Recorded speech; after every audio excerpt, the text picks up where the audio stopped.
Good morning. On today's episode of You're Going to Learn Something, we're going to talk about serial numbers on large bread loaves, small bread loaves, tri-loaves, and long round ACs. All right.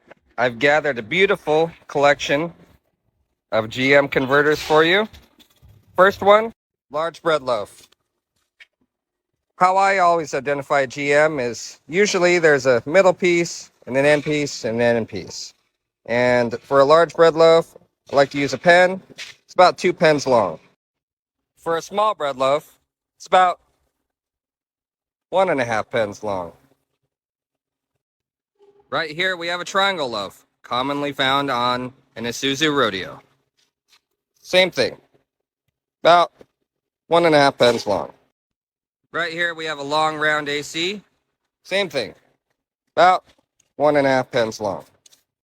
And just if you don't know, that's what a large bread loaf shape is, kind of like loaf of bread. Large bread loaf, large bread loaf, large bread loaf, small bread loaf, tri-loaf, long round AC. All these converters, they may look the same, but they're not all equal. $230 for this large bread loaf. $153, $111, $321. Quite the spread for those four. $325 for this small bread loaf, $276 for this one, $101 for that tri-loaf, and $412 for this long round AC. Basically, what I'm trying to say is that the serial numbers matter.